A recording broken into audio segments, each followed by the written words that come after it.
उदयपुर में हुई कन्हैयालाल की जघन हत्या के बाद उदयपुर वासियों में आक्रोश है और ये तस्वीरें आप देख रहे हैं उदयपुर में टाउन हॉल से कलेक्ट्रेट तक निकाले जाले जुलूस किए।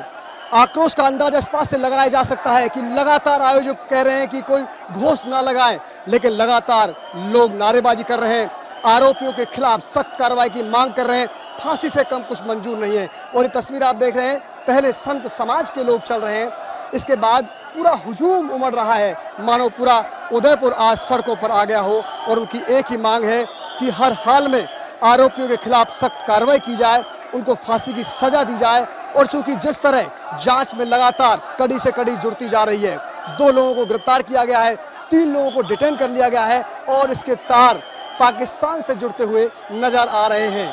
दावत इस्लामी संगठन का नाम सामने आया है। इस तरह यानी ये जो पूरा घटनाक्रम हुआ, जो ये जघन्य हत्याकांड हुआ, उसमें कहीं ना कहीं आतंक की साजिश शामिल है, ये आशंका पुलिस भी जता रही है।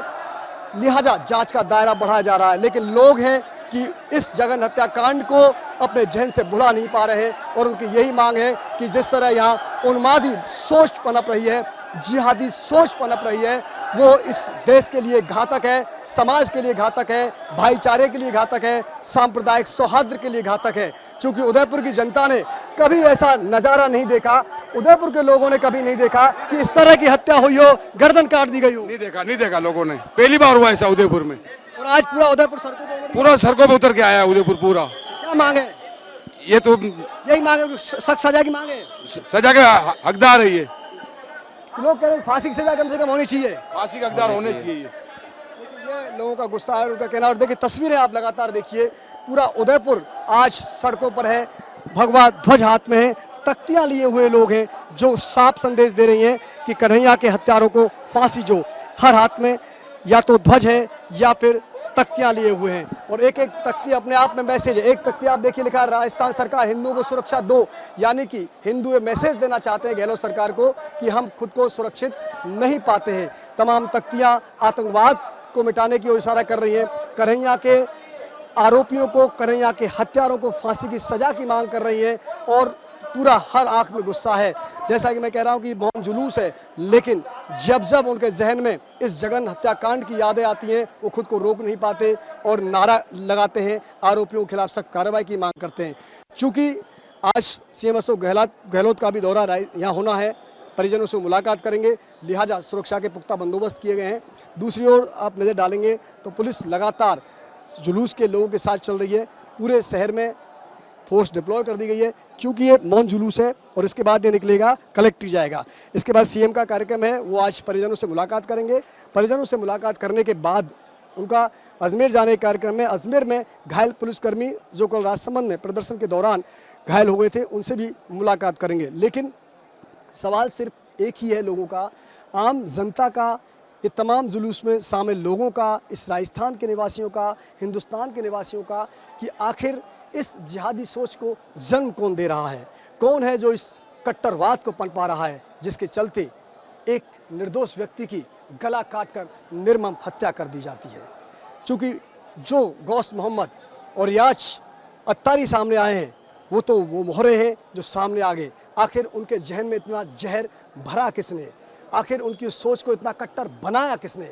और सबसे बड़ा खतरा, क्या महज गौस मोहम्मद और रियाज अत्तारी तक ये मामला खत्म हो जाता है, या फिर कोई गहरी साजिश के तहत इस तरह युवाओं को भटकाने की साजिश हो रही हो?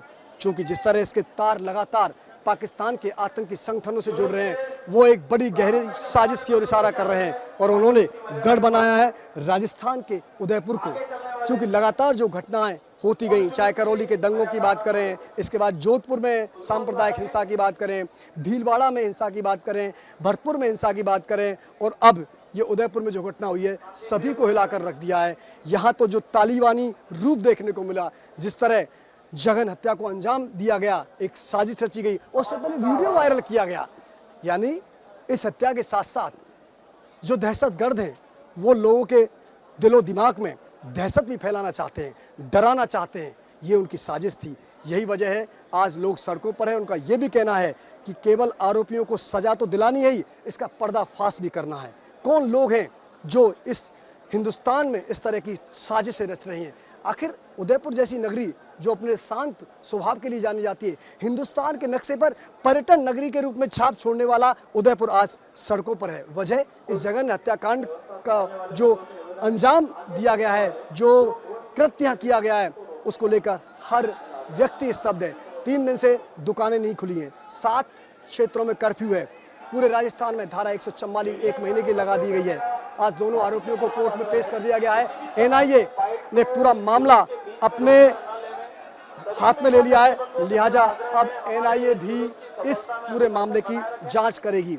कड़ी से कड़ी जुड़ रही है, तार मिलेंगे साजिश के, लेकिन एक सवाल जिसका जवाब अभी मिलना बाकी है और देना होगा सरकारों को, आखिर क्यों इतना फेलियर रहता है, आखिर इंटेलिजेंस फेलियर क्यों रहा? क्योंकि एक आरोपी करीब 40 से 45 दिन पाकिस्तान रहकर आता है।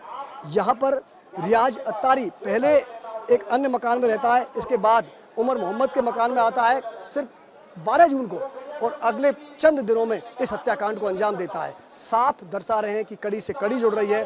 साफ तस्वीर है कि एक बड़ी साजिश की जा रही है। साफ तस्वीर है युवाओं को भटकाने का जो षड्यंत्र है वो किया जा रहा है। जिहादी जहर घोला जा रहा है, सांप्रदायिक सद्भाव को कमजोर किया जा रहा है। लेकिन यही ये तस्वीर जो उदयपुर से निकल कर आ रही है, सड़कों पर जो पूरा उदयपुर शहर उमड़ पड़ा है, ये साफ इस बात की ओर इशारा कर रहा है कि अब शायद ये आवाम बर्दाश्त करने की स्थिति में नहीं है। इसलिए समय रहते सरकार को न केवल आरोपियों के खिलाफ सख्त कार्रवाई करनी होगी, बल्कि सरकार को यह भी तय करना होगा आखिर वो कौन सी साजिशें हैं जो इस तरह की नफरती जहर घोल रही हैं। वीडियो जर्नलिस्ट राजू चौधरी के साथ लाल सिंह फौजदार, न्यूज़ नेशन, उदयपुर।